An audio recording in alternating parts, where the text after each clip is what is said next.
ní byla kočka. No, to si pamatuju. A otočíš se? No, otočím se. No. Je tě z ní ještě větší kočka. Oh. Tebe taky.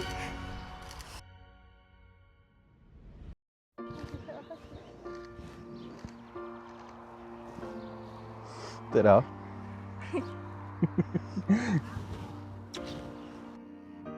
Když se podívám na to, co spolu máme, jsem vděčný za všechno, co jsme za tu dobu společně vytvořili. Za naši lásku, za naši malou dceru, za ten klid a jistotu, které vedle tebe cítím. A slibuji ti, že za mnoho let, třeba jednou, až budeme si v domově důchodců, tak se budeme všemu smát, co jsme spolu prožili. A já budu pořád chtít být tím, komu se budeš chtít dívat do očí stejně jako dnes. Martine, děkuji ti za to, jaký jsi, za to, jak mě umíš rozesmát, podržet a být tu pro nás. Miluju, jaký jsi tatínek naší malé Anežky. Strašně si vážím toho, že v tom nejsem sama. Stala se z nás malá rodinka, kterou nade vše miluji. Strašně moc tě miluju a jsem šťastná, že život prožívám právě s tebou.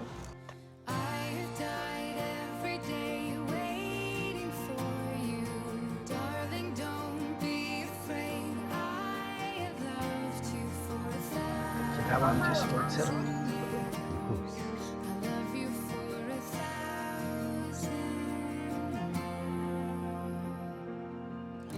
Ano. A nyní na důkaz dnešního slibu si vzájemně vyměňte prstínky a první manželské políbení.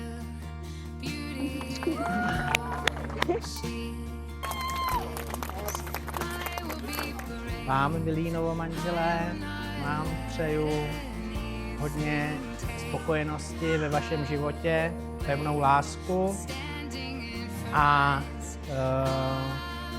hodně i toho životního štěstí, abyste měli, aby vás provázel životem.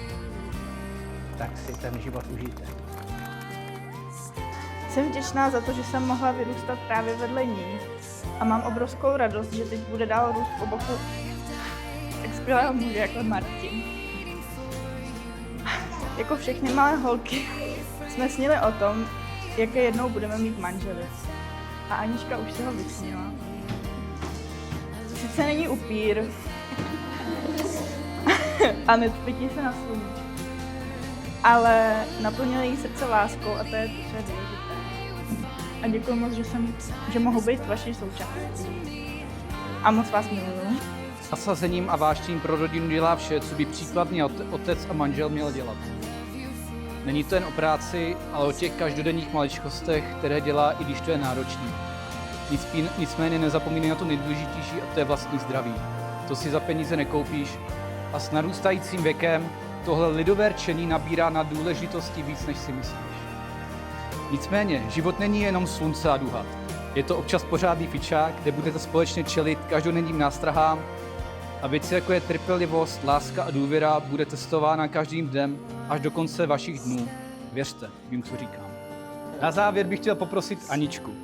Nepouštěj ho na střechu a když už, tak slaném a drž ho tak pevně, aby se mu do konce života už nic nestalo. Je to zkrátka magor. Přeju vám hodně štěstí a lásky na vaší společné cestě. Děkuji.